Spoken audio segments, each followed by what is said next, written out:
ሰላም እንደምናችሁ ውድ የማንቸስተር ዩናይትድ ተከታታዮች ደብሶች ሩበን አሞሪም እንግዲህ እንደተባረረ ሰምታችኋል። ቀደም ብዬም ሪአክት ያረኩበት ቪዲዮ አለ መባረሩን። በዚህ ቪዲዮ ግን አሞሪም ለምን ተባረረ የሚሉትን አንድ ወሳኝ ሆኑ አራት ነጥቦች እናነሳለን። የመጀመሪያው ነጥብ ምንድነው? ሩበን አሞሪም ያሳየው አጠቃላይ ደካማ የሆነ እንቅስቃሴ ለመባረሩ አስተዋጽኦ አድርጓል። ሁለተኛው ከማንቸስተር ዩናይትድ ከሱ በላይ ካሉ ካለቆቹ ጋር የገባበት ከነማን ጋር ነው የሚሉን በዝርዝር እናያለን። ከነሱ ጋር የገባበት ሰጣ ገባና የአቅሙ የኃይል ሽኩቻ እንዲባረር ትልቅ አስተዋጽኦ አድርጓል። ትልቁ ይሄ ነው። ሶስተኛ ሩበን አሞሪም እንዲባረር ያደረገው ምንድነው? የፓወር ስትራግል ወይም ቀደም እንዳልኳችሁ የኃይል ሽኩቻ ሶስተኛው እሱ ነው። አራተኛ ደግሞ ታክቲካልና ስታይል ላይ ያላቸው ግጭት በማንና ሩበን አሞሪምና በማመካከል ያተፈጠረ የሚሉንም እናያለን። እነዚህ አራት ነገሮች እንግዲህ ለአሞሪም መባረር ወሳኝ ናቸው። እንግዲህ መጀመሪያ ሩበን አሞሪም ለምን ተባረረ ከሚለው ከመጀመራችን በፊት ኢኒዮስ የሚባሉትን የውሸታሞችና የሌቦች ስብስብ አንድ አፍታ ላስረዳችሁ ፈልጋለሁ። ኢኒዮስ የሚባሉት እንግዲህ የሌቦች የከሰረ ያለ ፔትሮኬሚካል ሚሊዮነር የሆነው ጂም ራትክሊፍ በዚህ ሳል ላይ ድርጅቱ እየከሰረ እንዳለ ይታወቃል። እንግዲህ ይሄ እየከሰረ ያለውን ድርጅት በማንቸስተር ዩናይትድ ከምትታለበው ዝምብላ ብር ከምትተፋው ከማንቸስተር ዩናይትድ እያለበ ያን ካምፓኒውን ለማዳን ያቀደ ነው የሚመስለው። የያዛቸው የእግር ኳስ የፉትቦል ክለቦች ሁሉ ውጤታማ መሆን ያልቻሉ ፈረንሳይ ያለው ከኒስ ጀምሮ ኒስ እንግዲህ ዘንድሮ ወራጅ ቀጠና ላይ ወርዶ እየተወዳደረ ያለበት ነው። ምንም ውጤታማ መሆን ያልቻሉ ሰው ነው። እንግዲህ ይሄ ሰው ነው እንግዲህ ማንቸስተር ዩናይትድ ለውጣለሁ እያለ ያለው። ይሄ ሰው ደግሞ ከ3 ወር በኋላ ብሏል ሩበን አሞሪም 3 አመት ያለ ምንም ጥርጥር ይሰጠዋል ሲል ቃል ገብቷል። 3 አመት ቃል የገባ ባለቤት በ3 ወር እንዴት ሊያባረረው ቻለ? ይሄንስ ለምን ወሰነ የሚለውን በዝርዝር እናያለን። እንግዲህ መጀመሪያው የሩበን አሞሪም ደካማ የሆነ እንቅስቃሴ።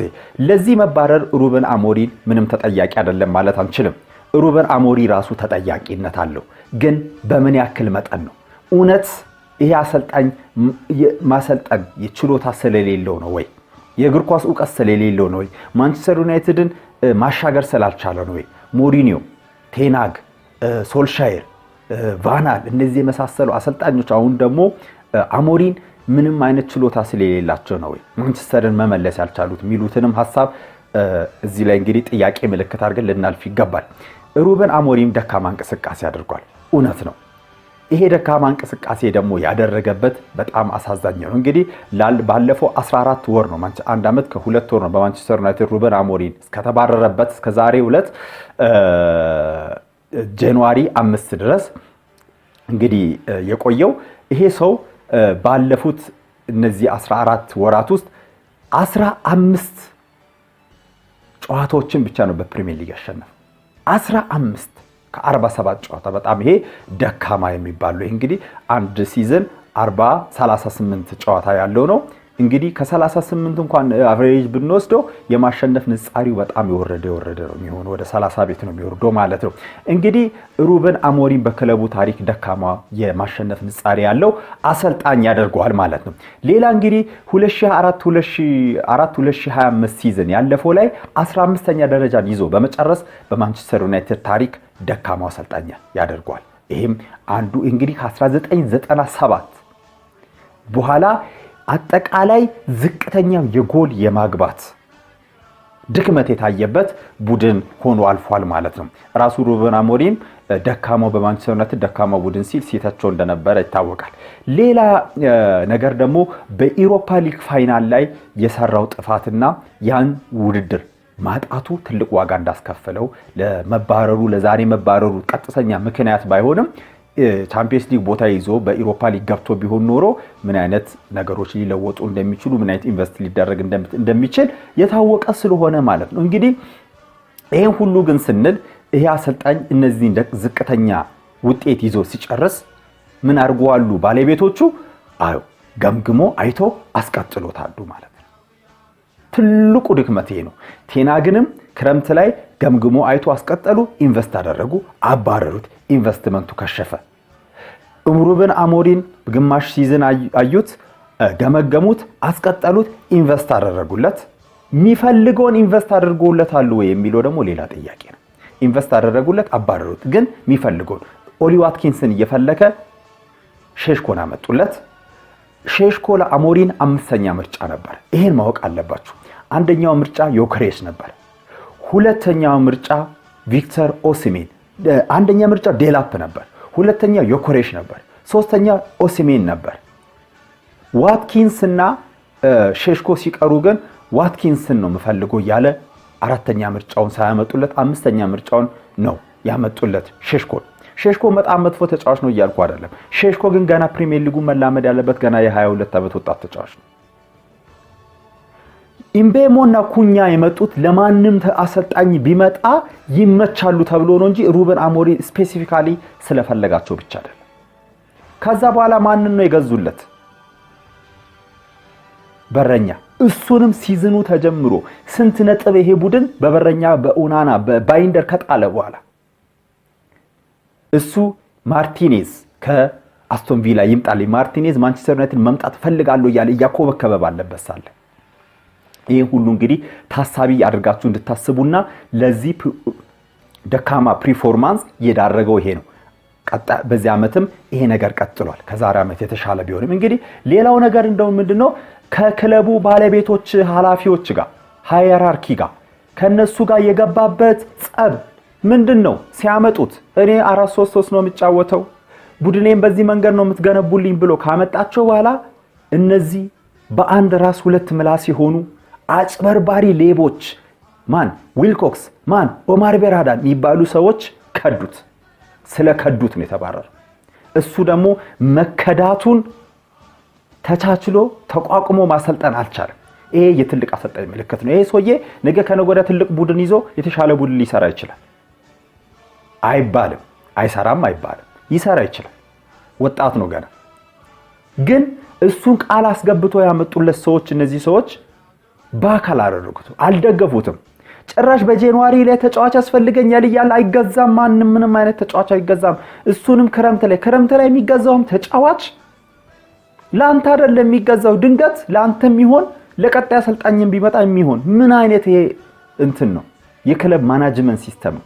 ከነዚህ ሰዎች ጋር እንግዲህ በዚህ ሽኩቻ ውስጥ በገባበት ሰዓት እንግዲህ የክለቡ ላይ ያለውን የመቆጣጠር ራሱ ሲስተሙን ቀይር እስከማለት ድረስ የደረሱበት መንገድ ስላናደደው እኔ ማናጀር እንጂ ኮች አይደለሁም፣ ሲገዛም ሲሸጥም ፎርሜሽን ምንም እኔ ነኝ የምወስነው አም ዘ ማናጀር ብሎ እንግዲህ ከማንቸስተር ዩናይትድ ጋር ያለውን የትስስር ትናንትና በፕሬስ ኮንፈረንስ በሊድ አንድ እኩል ባለቀው ጨዋታ ላይ ቆርጦታል ማለት ነው። እንግዲህ ይሄ እንግዲህ ትልቁ ነገር ነው።